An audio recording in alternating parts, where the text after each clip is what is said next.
be no speakers list after the first round of speakers. On behalf of the groups, members who received speaking time from their political groups or non-attached secretariat will be called to speak and will be reminded of their allotted speaking time. Please keep an eye on the screens in the chamber where the current speaker and the next three speakers will be displayed, and when your name appears as upcoming speaker, I would like to ask you to prepare and make your way to the lectern.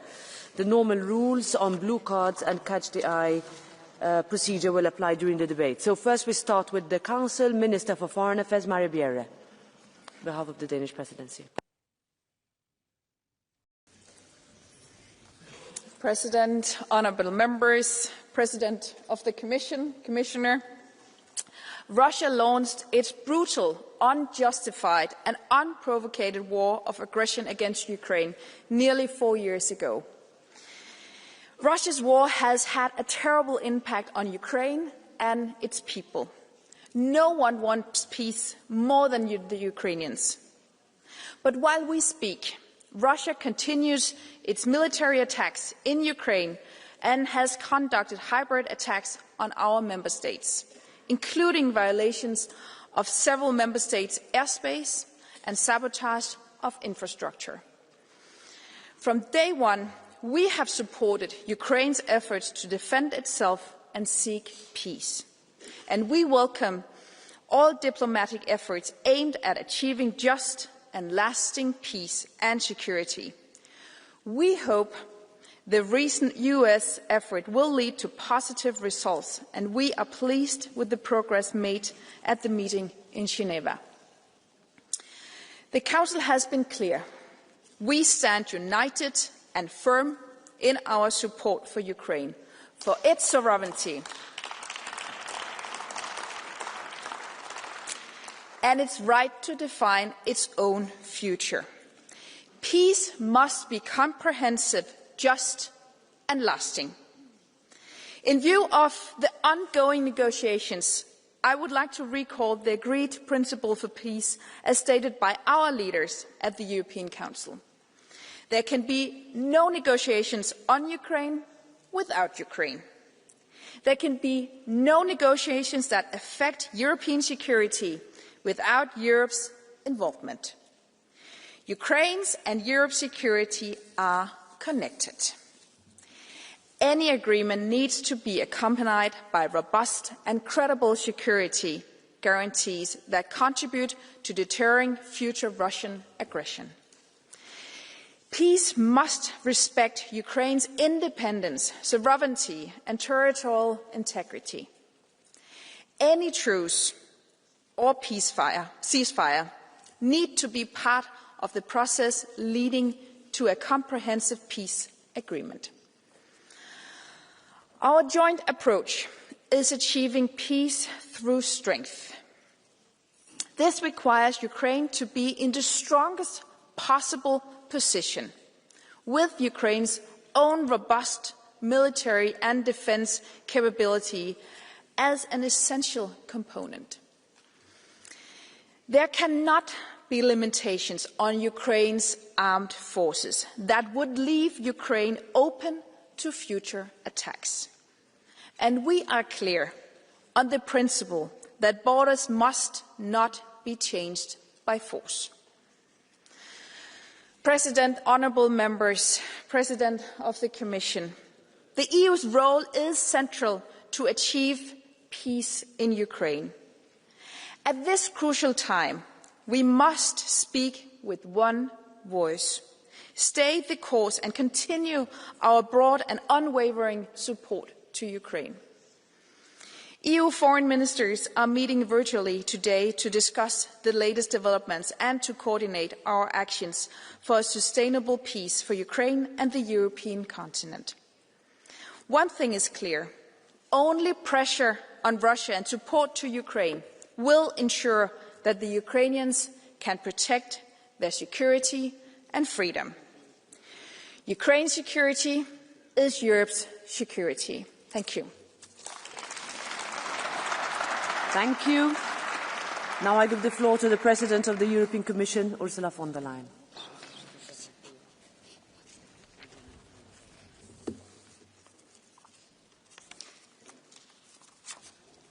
President Metsola, President Bjerre, honourable members. I want to start this debate not in Geneva, but in Ternopil, a city in western Ukraine, closer to the Polish border than it is to Kyiv. In the early hours of one morning last week, a storm of Russian drones and missiles rained down. The sheer force of the attacks leading to an inferno erupting. In the burning wreckage laid injured victims and more than 30 dead, innocent men, women and children. Children like Amelka. Amelka, a 7-year-old girl from Poland who was in 2nd grade at the local school. Amelka died in her mother's arms, both of them killed in a mindless and callous act of brutality. On behalf of the Commission, and I'm sure all of us in this House today, I want to start by paying my respect and deepest condolences to all those mourning the victims of Ternopil and right across Ukraine.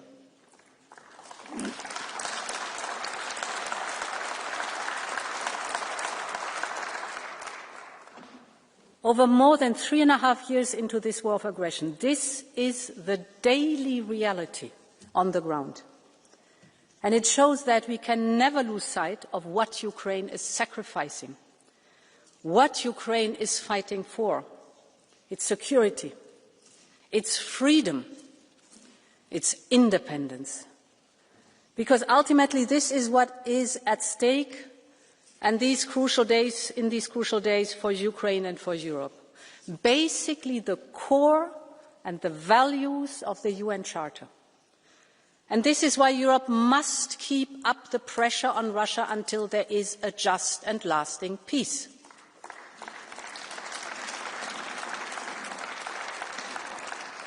And I want to be clear from the very outset.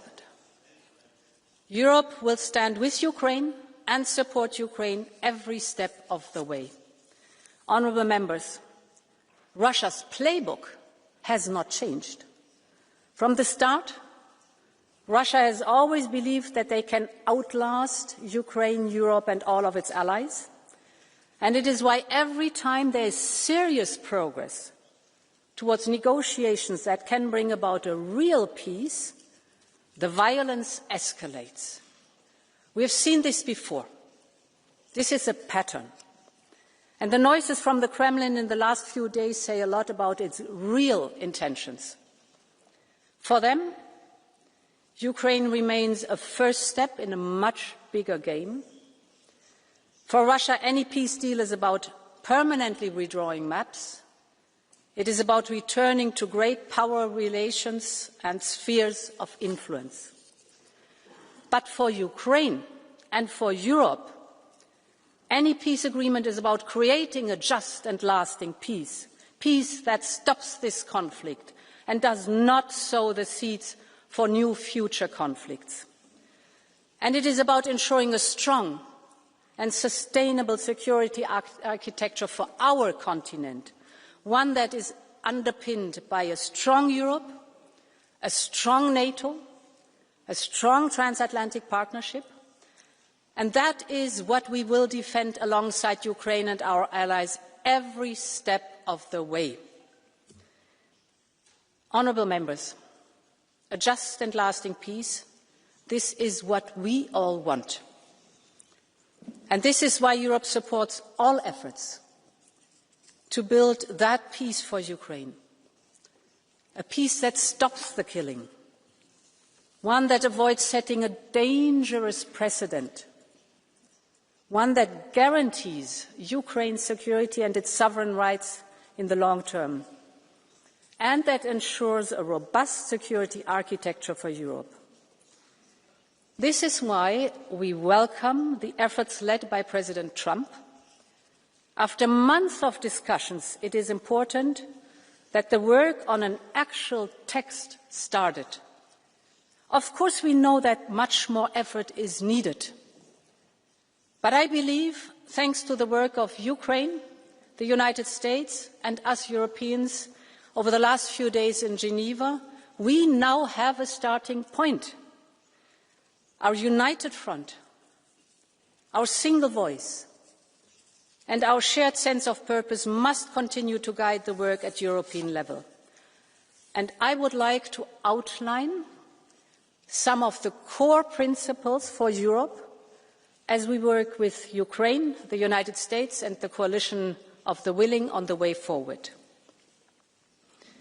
The first priority is that any agreement should deliver a just and lasting peace. And it should ensure real security for Ukraine and Europe.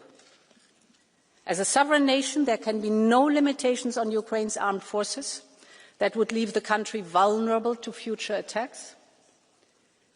And this is as much about deterrence as it is about Europe's security, because Ukraine's security is Europe's security, so Ukraine needs robust, long-term and credible security guarantees as part of a wider package to dissuade and deter any future attacks from Russia. And it is equally clear that any peace agreement needs to ensure that European security is guaranteed for the long term. The second priority, upholding Ukraine's sovereignty. We know that Russia's mindset has not changed since the days of Yalta, seeing our continent in terms of spheres of influence. So we need to be clear that there cannot be unilateral carving up of a sovereign European nation, and that borders cannot be changed by force. If today we legitimize and formalize the undermining of borders, we open the doors for more wars tomorrow, and we cannot let this happen.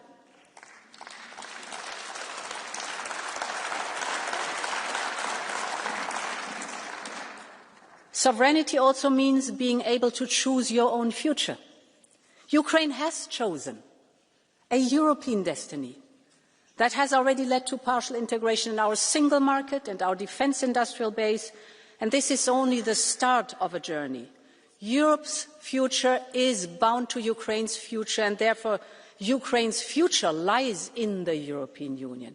This is not only a matter of destiny, this is a core and essential part of any security guarantee framework, and we will do everything we can to deliver on it together.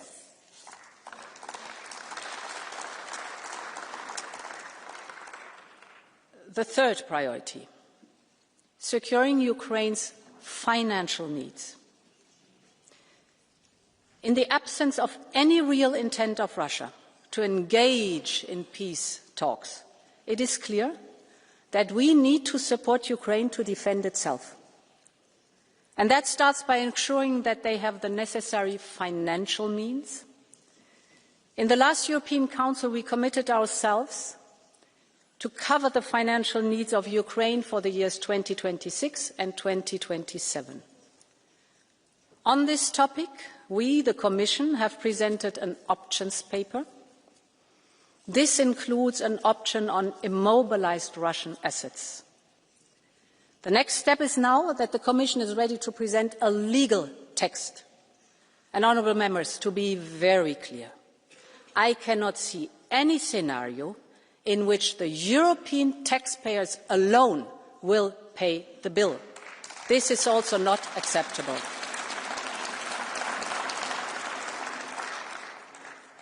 And another thing must also be clear, that any decision on this needs to be taken in line with the rules of the responsible jurisdiction and will respect European and international law.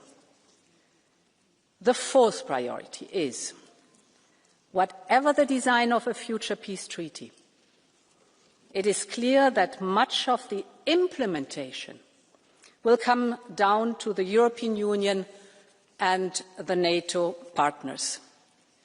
Whether it's on security guarantees or on sanctions, financing of Ukraine's reconstruction, the integration in the single market or EU membership, One principle has been accepted.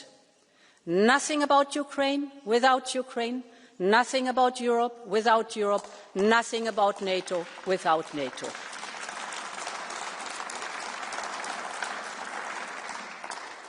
And the last priority I would like to focus on is one that cannot be forgotten, and that is the return of each and every Ukrainian child that has been abducted by Russia.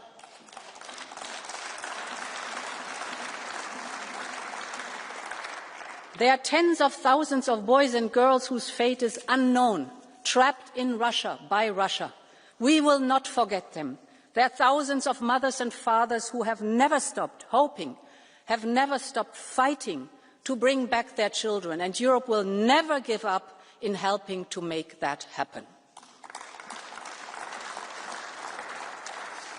Honourable members, the days ahead are fraught with danger, first and foremost for the people of Ukraine, who continue to face the daily barrage of attacks. Yes, the situation is complex. Yes, the situation is volatile. Yes, the situation is dangerous. But I believe there's also an opportunity here to make real progress. So far, we have seen no signs from Russia of true willingness to end this conflict. So we have to keep up the pressure on Russia. But it is also our duty to engage with any and all efforts that can bring about a just and lasting peace. We know it will not be easy, but we have to find a way to move forward. We have to find a way to stop the killing, to help Ukraine rebuild and reconstruct, to return the children and reunite families. We have to find a way to provide lasting security for Ukraine and for our continent as a whole, and above all, honourable members, to forge a better future as a European future and for Ukraine. Long live Europe. Thank you. Thank you very much, Commission President von der Leyen. And now, on behalf of the political groups, we start with the EPP. Its Chair, Manfred Weber.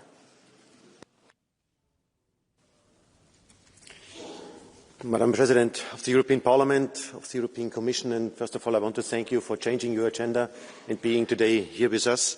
Commission President, Council, dear colleagues, 2,000 years ago, Tacitus said, "They make desert and call it peace." That is today Putin's concept. He failed to take Kiev years ago, and since then he has left death and destruction. Hundreds of children have been killed, more than 5 million refugees, war crimes in Bucha. Putin, dear colleagues, is a war criminal, and if a war criminal is not stopped, he will continue. The so-called peace plan was seen as a confirmation of Putin's plan, I have to say. And let me be clear, for us as EPP, this is unacceptable. No, a war criminal cannot be awarded for his terror. So giving up on Ukraine territory, on free Ukraine territory, is unacceptable. No, a war criminal cannot be awarded for this terror.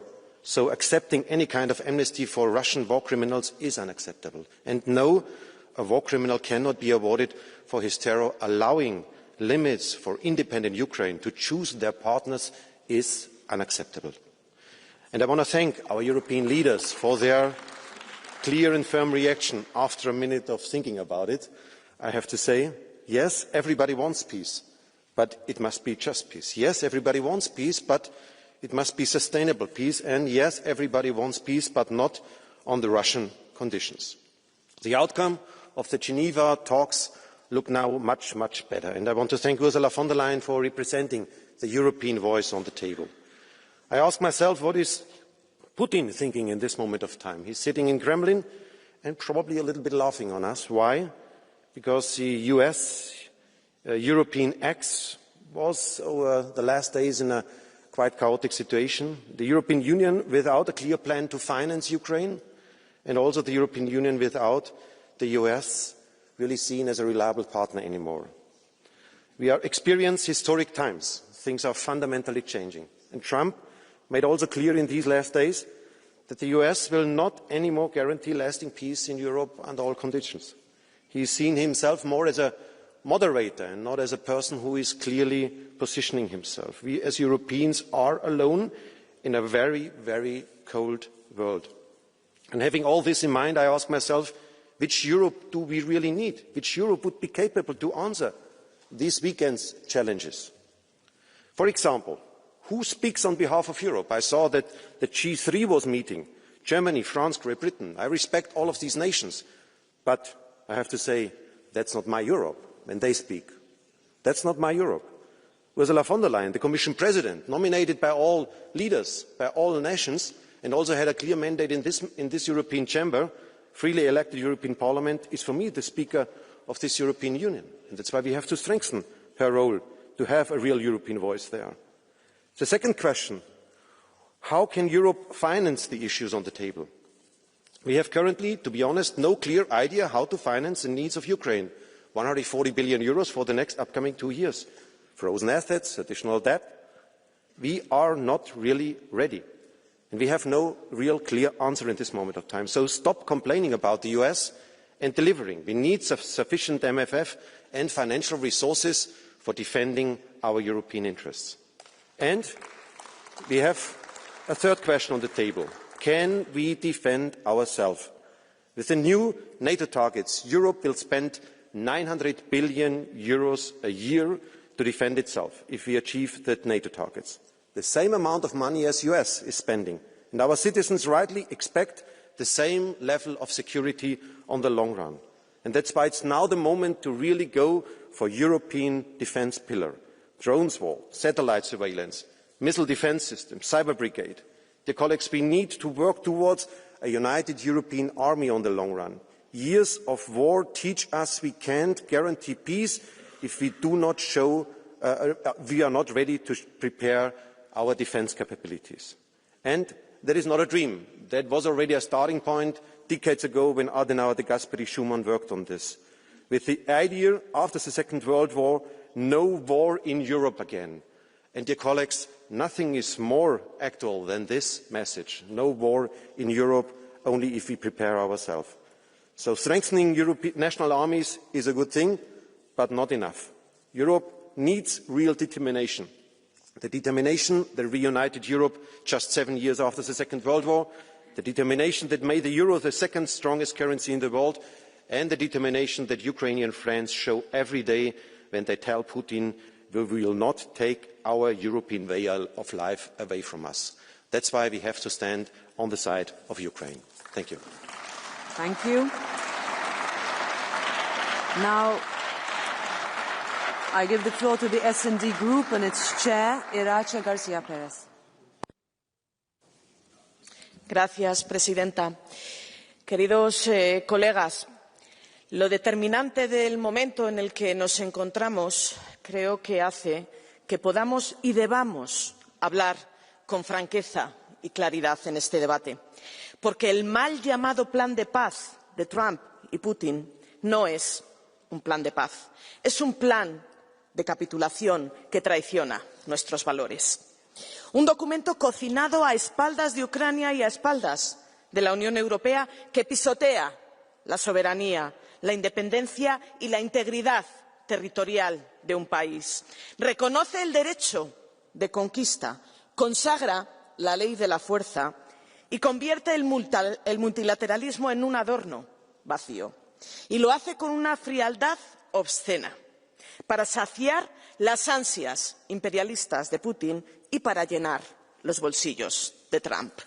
Porque seamos claros, es inaceptable obligar a Ucrania a renunciar al Donbass y a Crimea, amputando su territorio como si fuera una moneda de cambio. Es inaceptable limitar a 600.000 efectivos su ejército, dejándola indefensa ante el agresor. Es inaceptable prohibirle entrar en la OTAN, condenándola a una vulnerabilidad permanente. Y es profundamente inaceptable que Trump pretenda beneficiarse de los activos rusos congelados a costa de la Unión Europea. Señora von der Leyen, no podemos caer en la trampa de la historia. En el siglo XX aprendimos que apaciguar a un dictador tiene un precio devastador. Aprendimos que quienes desprecian la democracia solo entienden el lenguaje de la fuerza. Hoy Putin es negociar de verdad cuando encuentre límites en el campo de batalla. Sabemos que si dejamos caer a Ucrania estaremos abriendo la puerta a nuevas agresiones, a un expansionismo que jamás se detendrá. Sabíamos que Trump abandonaría a Ucrania. Lo insinuó, lo anunció y ahora lo cumple. Por eso la Unión Europea debe de actuar firme. Durante 2 años le hemos pedido utilizar los activos rusos congelados para financiar un préstamo de reparación para reconstruir Ucrania y reforzar su defensa. 2 años esperando a la Comisión, 2 años esperando al Consejo. 2 años que hoy permiten a Trump presentarse como dueño de unos activos que solo pueden pertenecer al agredido, al pueblo ucraniano. Señora von der Leyen, estoy segura que comparte con nosotros esta posición y por eso debemos ya presentar una propuesta concreta. Y también es hora de decir otra verdad incómoda. ¿Cómo puede un país ejercer su legítima defensa si le prohibimos responder a los ataques que destruyen hospitales, que destruyen escuelas y centrales eléctricas? Entregamos armas a Ucrania, pero prohibimos usarlas donde Putin lanza sus misiles y sus drones. Esa contradicción debe terminar. Nuestra respuesta debe ser reforzar las sanciones, incluyendo la prohibición de importar petróleo ruso en enero a gas a finales del 2026. El final de esta historia no puede ser que Trump absuelva a Putin. El final debe de ser Putin sentándose en el banquillo del Tribunal Penal Internacional. Ese debe de ser el final. Señora von der Leyen, contará con nuestro apoyo para esta tarea.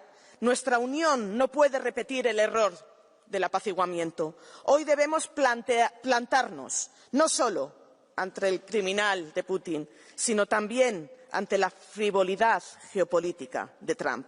Y debemos hacerlo con la frente alta, defendiendo una verdad simple y luminosa, que la paz sin justicia no es paz y que una Europa valiente no se escribe con miedo, sino con principios, con solidaridad y con la convicción profunda de que Ucrania vencerá, porque la Unión Europea no la abandonará jamás. Muchas gracias.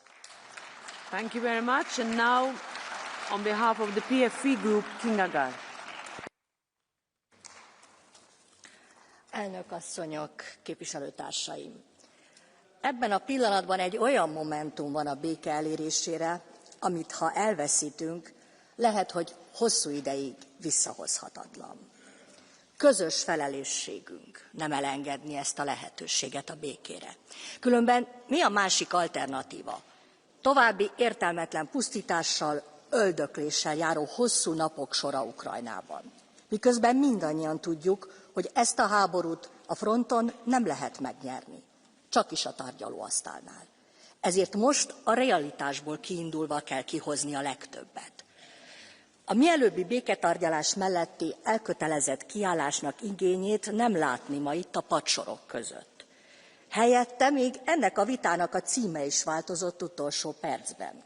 Nagy megdöbbenésünkre a javasolt béketerv helyén csupán javasolt terv maradt. Eltűnt a béke szó, mintha félnének ennek a béketervnek a gondolatától is. Azért ülhetünk ma itt, mert az Európai Unió alapító atyái nem akarták többé katonasírok tömegeit látni Európában. Ennek garanciájaként álmodták meg az Európai Uniót, mint a béke és a biztonság térségét. Nekünk kötelességünk ezt tovább őrizni, mert a béke nem egy díszlet a politikai színpadon, hanem maga az élet. Az emberek békét akarnak. Európa már így is óriási árat fizetett ezért a háborúért. Temérdek európai adófizetői pénz ment fegyverszállításra, a háború okozta pusztítás ellensúlyozására, melynek jó részéről ráadásul most kiderült, hogy magas szintű korrupció révén tűnt el kézen-közön Ukrajnában. Erről még vitázni sem hajlandó ez a parlament. A bizottság elnöke pedig még több pénzt kér a tagállamoktól. A A patrióták álláspontja világos. Elítéljük az orosz agressziót minden formájában. De éppen az ukrán nép az áldozat érdekében kell minél hamarabb véget vetni az öldöklésnek és pusztításnak. Mielőbbi békével pedig ráfordulni végre az újjáépítésre. Ezért az Uniónak nem akadályoznia, de támogatnia kell most ezt az amerikai béketervet, a béketárgyalásokat. Nem szabad elvesztenünk ezt az esélyünket a békére, a biztonságunkra. Köszönöm. Now on behalf of the ECR group, I give the floor to Adam Bielan.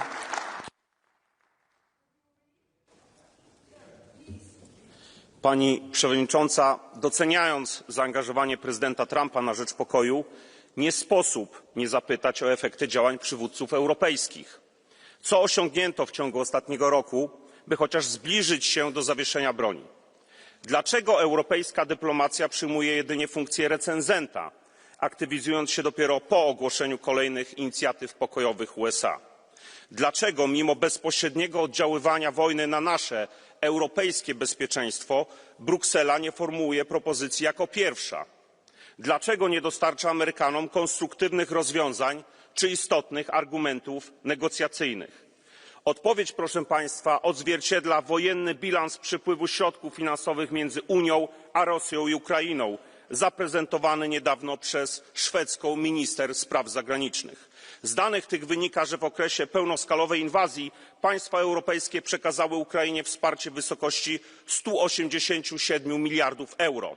Jednocześnie jednak importując z Rosji towary o wartości 311 miliardów, z czego aż 201 miliardów to zakup ropy i gazu. Osiągając ujemny bilans wsparcia Ukrainy w wysokości ponad 120 miliardów euro, Unia Europejska jest naprawdę daleka od zakończenia wojny. Niektóre kraje członkowskie długo nie potrafiły i niestety wciąż nie potrafią odciąć się od rosyjskich interesów. Przyjęto 19 pakietów sankcji, transferując do Moskwy o połowę więcej środków niż do Kijowa. Podczas gdy kraje europejskie torpedują propozycję wykorzystania aktywów Kremla, Amerykanie znów wychodzą z inicjatywą otwarcie domagając się ich uruchomienia. Ubolewam również nad postępującą w ostatnim czasie marginalizacją Polski, kraju który niósł od początku inwazji największą pomoc Ukrainy. Jeśli podczas negocjacji w Genewie brakuje przedstawicieli polskiego rządu, jeśli polski premier podróżuje do Kijowa w osobnym wagonie niż przywódcy europejscy, to nie oczekujmy, że Amerykanie zadbają o nasze interesy. Europa nie odsunie zagrożenia od swoich granic, jeżeli nie zmieni nastawienia względem Rosji, jeżeli zamiast rozbudowywać własny potencjał militarny, nadal będzie finansować jej wojenną gospodarkę. Thank you. Now I give the floor to Valérie Ayer, President of Renew Europe. Merci Madame la Présidente, Madame la Ministre. Cela se passe à 3 heures d'avion de cet hémicycle. Et sans le courage du peuple ukrainien et du président Zelensky, la ligne de front serait bien plus proche de nous. Alors, chers collègues, on ne doit pas fléchir sur notre aide constante à l'Ukraine. On ne doit pas fléchir dans nos sanctions contre le régime de Poutine. Dans ce moment capital pour la sécurité européenne, nous devons exiger de l'Europe et de ses dirigeants un travail diplomatique à la hauteur. Je ne peux pas le dire plus clairement. Il ne peut y avoir de paix en Ukraine sans les Ukrainiens et sans les Européens à la table des négociations. Or, depuis plusieurs jours, on parle d'un plan de paix, un pseudo-plan de paix. Et franchement, on peut se demander quelles sont les intentions réelles de l'administration américaine. Parce que moi, il y a une chose qui me frappe. On entend parler d'une longue liste de concessions de la part de l'Ukraine. Mais qu'est-ce qu'on demande à la Russie? Qu'est-ce que l'administration de Trump demande à la Russie de Poutine? Chers collègues, ce plan est une trahison. Alors il fallait que les Européens entrent dans le jeu, ils l'ont fait. C'est une bonne chose. Il était temps. Mais nous devons être bien plus fermes et bien plus unis dans nos exigences. La réussite des négociations doit reposer sur des conditions essentielles à une paix juste et durable. Des garanties de sécurité robustes, pas de limitation de nombre pour l'armée ukrainienne, le déploiement de forces de réassurance garanties par la coalition des volontaires, la mobilisation des avoirs russes gelés pour la reconstruction de l'Ukraine, Madame la ministre, Madame la Présidente, quand allez-vous enfin débloquer la situation au Conseil? Ça n'a que trop duré. On a une solution sur la table. Vous devez, c'est impératif, enfin apporter les garanties nécessaires pour lever ces blocages. C'est l'enjeu du prochain sommet et c'est extrêmement important. Cette paix, chers collègues,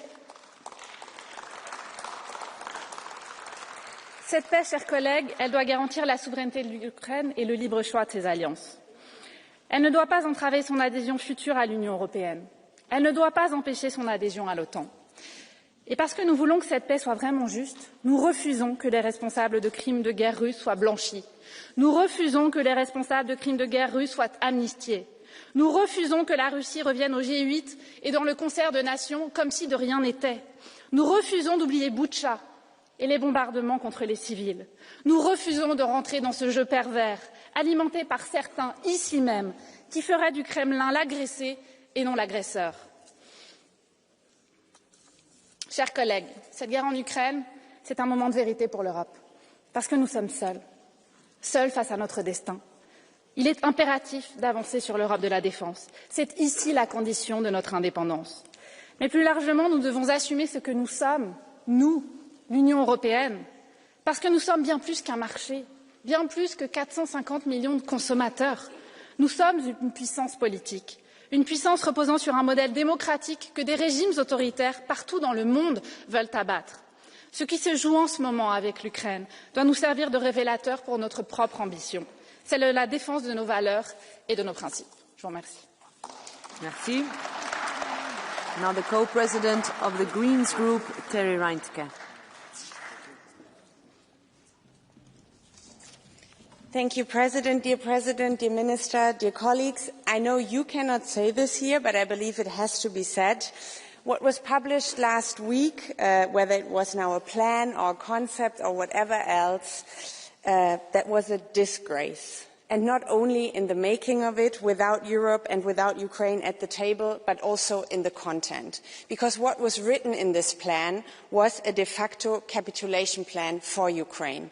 And this, colleagues, would not mean more peace in Europe. It would mean a more insecure Europe and eventually more war in Europe. While at the same time, Putin is bombing civilians and has so far declined every single path for peace. But I get that we cannot dwell in the past and that we have to look ahead now. So first, for me, it took too long for Europe to be there, but it is good that right now we are sitting at the table and that we are speaking with a strong and with a united voice. And I can only support, it should be you, Madame von der Leyen and Kaja Kallas, who are speaking for Europe there. And second, yes, we are the strongest allies of Ukraine. That has become very clear over the past week. But we are not just sitting there for Ukraine and in solidarity with Ukraine. We are sitting there because this is about Europe's future. It's about Europe's security. So it is also the battle for our freedom and for our democracy that is being fought there. And lastly, moving ahead on the frozen assets issue will be even more important now. Putin should pay for this war, not European taxpayers. And no matter what happens, colleagues, let's make Ukraine an EU member as soon as possible. This will make them and us much more safe. Thank you very much. Thank you. Now the co-president of the Left Group, Martin Schildewan.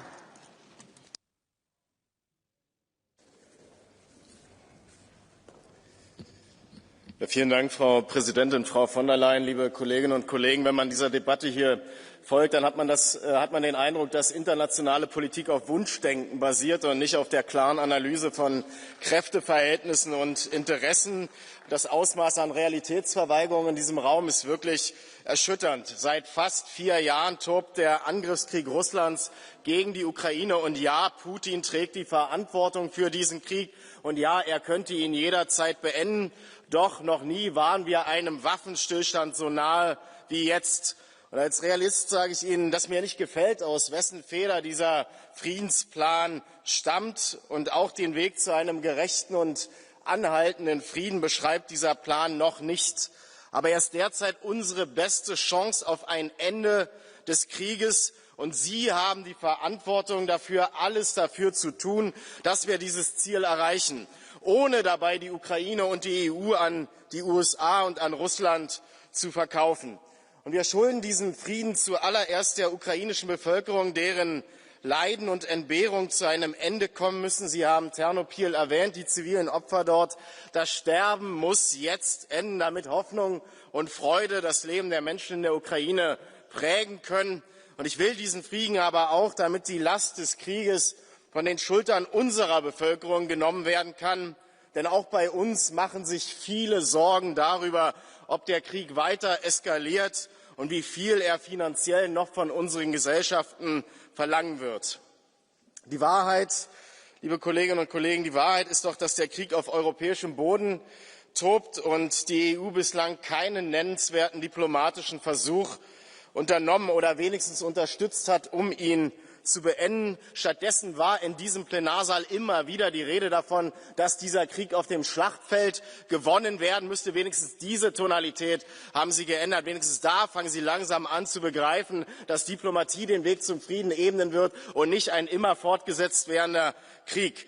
Und Sie benutzen den Krieg aber gleichzeitig auch in der Ukraine, um ein gewaltiges Aufrüstungsprogramm hier in der EU loszutreten, zulasten des sozialen Zusammenhaltes, der Daseinsvorsorge und des Klimaschutzes. Und am Ende zahlt die Zeche immer wieder die arbeitende Bevölkerung und die Familien. Ihre politische Realitätsverweigerung, liebe Kolleginnen und Kollegen, und Ihr diplomatisches Nichtstun, Frau von der Leyen, haben dazu geführt, dass europäische Politik immer erst dann gefragt wird, wenn alles schon entschieden worden ist. Die EU ist unter Ihnen, Frau von der Leyen, zu einem geostrategischen Spielball der Interessen der USA unter Donald Trump geworden. Und zur Wahrheit gehört doch auch, dass Trump und Putin wieder europäische Länder und Ressourcen unter sich aufteilen und die EU in die Zuschauerposition drängen. Die bestimmen Einflusssphären und gegenseitige Wirtschaftsbeziehungen. Sie, Frau von der Leyen, gucken dabei tatenlos zu. Wenigstens sieht der US-Friedensplan vor, dass der Aggressor Russland einen entscheidenden Beitrag zum Wiederaufbau der Ukraine zu leisten haben soll. Das ist gut so, aber ich fordere zusätzlich einen Schuldenschnitt für die Ukraine. Es braucht Sicherheitsgarantien für beide Seiten, eingebettet in eine internationale Sicherheitsarchitektur, damit der Frieden Bestand haben kann. Und vor allem braucht es beide Konfliktparteien an einem Tisch auf Augenhöhe. Sich dafür einzusetzen, war von Anfang an Ihr Mandat. Sie haben sich geweigert, es anzunehmen. Ich hoffe, Sie sind lernfähig, habe aber meine Zweifel. Vielen Dank. Thank you. Now, on behalf of the ESN Group, Alexander Sell.